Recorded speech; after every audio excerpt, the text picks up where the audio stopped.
Welcome to another Transformers Universe Classics 2.0 review. This time we're going to be looking at the Deluxe Class Cyclonus figure.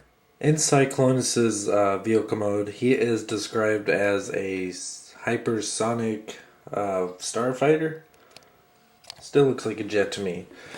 But it is rather sleek looking and very accurate. It has the same colors that you find on the original toy and the animation model for the character.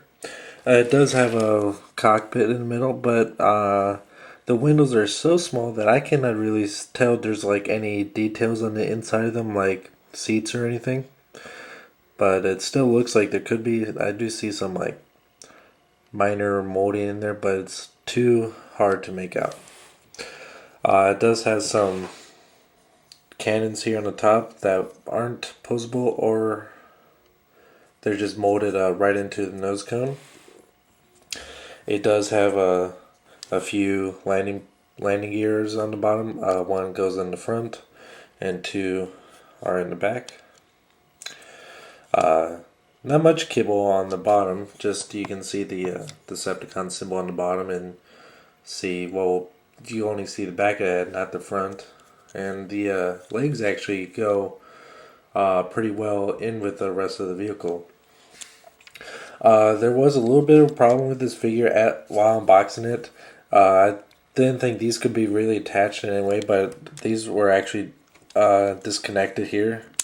I found out later that these are supposed to be connected, so first it seems like these are not connected at all.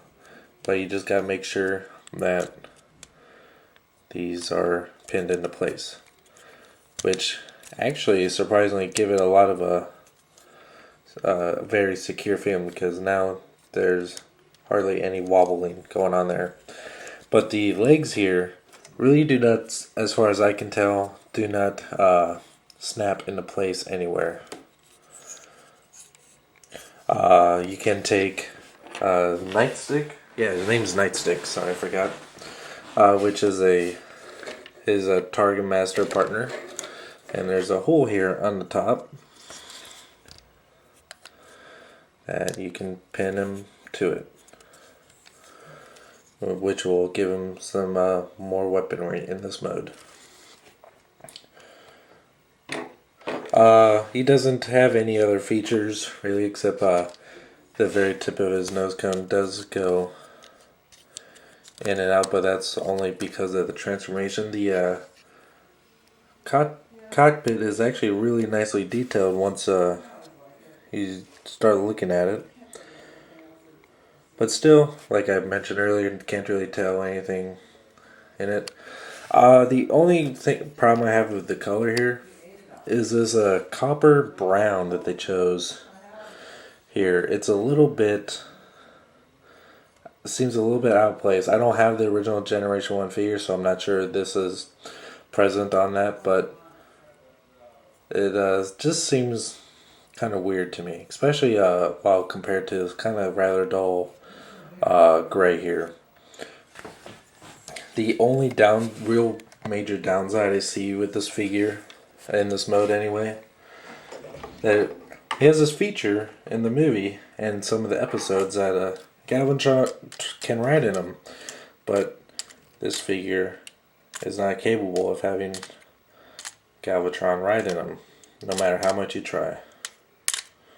Okay, seriously though, this figure really has no major cons in this mode, because it is rather accurate from any angle. Even the back is actually pretty good looking with the detail put on the engines here. So I really actually do rather like this jet mode, and it's actually the best out of any of the Unicron Spawn that I call them created in the movie. Definitely a lot better than the Galvatron mode we got in Universe as well, and a lot better than the Scourge that we got in the Titanium line. So that's it for the jet mode here, or I'm sorry, starfighter mode. To start the transformation, Just gonna pull back the nose cone a little bit, push the tip in and fold this entire section in, then fold it back up.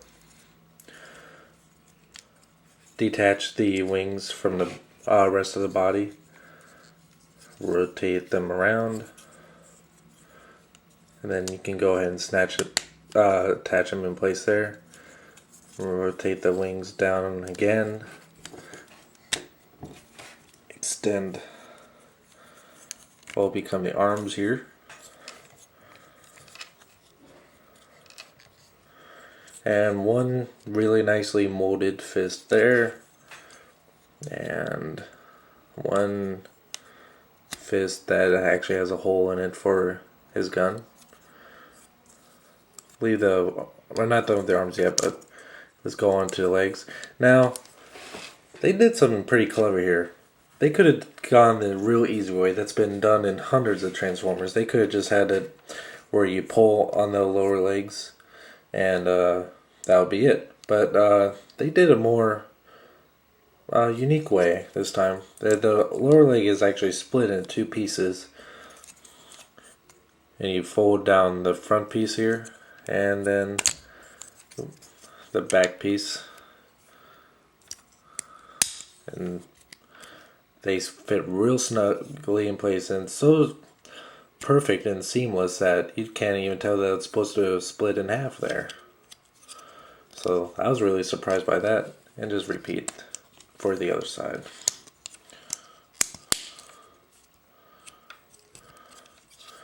So the legs are done there. One of the final steps is just take this wing here, fold it back like that. There we go. And then final step, rotate the head around. And there he is in robot mode. Now, first thing you notice is that this has to be obviously designed by a different team that made the Galvatron figure, because this is infinitely superior to that mold. We take a closer look at it. You can see that in almost every aspect of the toy, it is 100% accurate to the animation model. Has a lot of detail, especially the attention put into the face here. It looks identical to the animation model.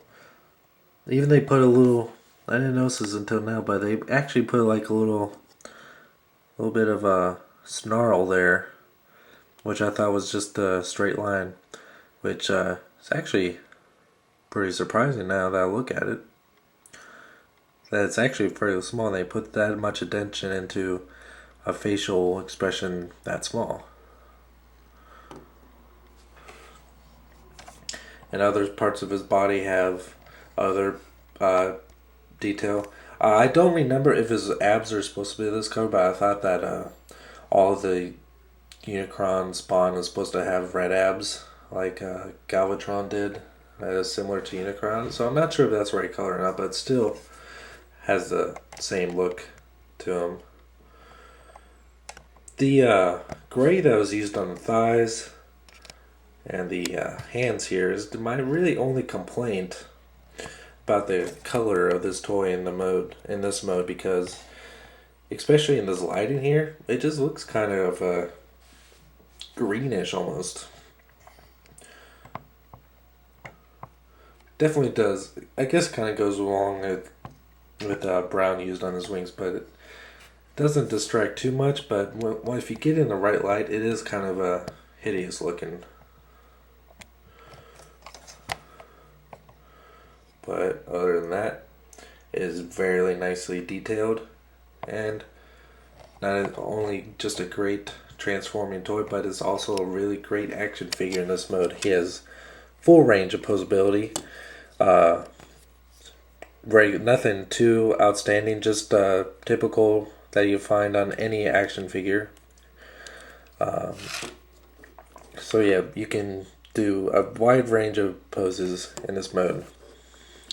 Now let's move on to Nightstick. You have him in his gun mode here, with the big cannon in the front and the two smaller ones here.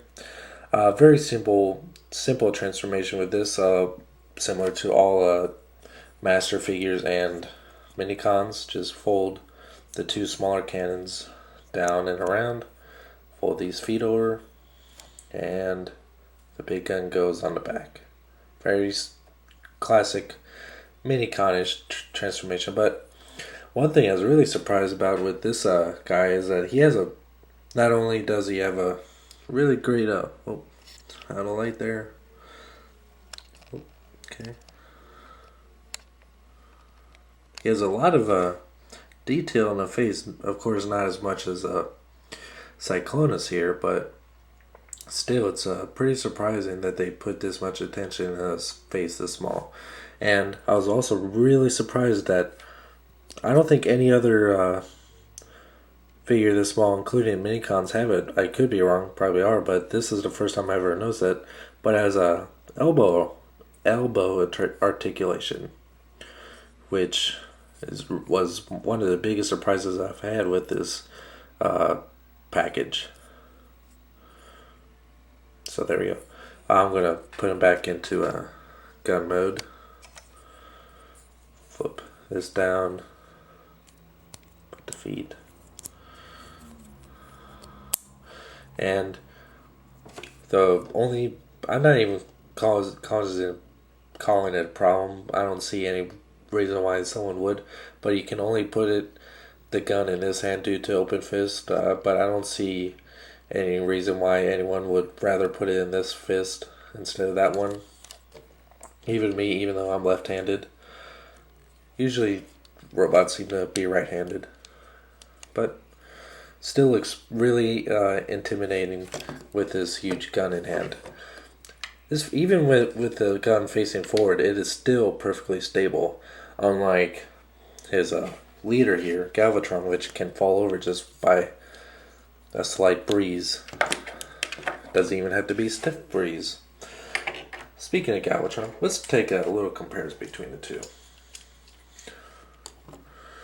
First off, you notice that Cyclonus is a good deal taller than him, even though they're both deluxes, which seems kind of backwards that the minion is taller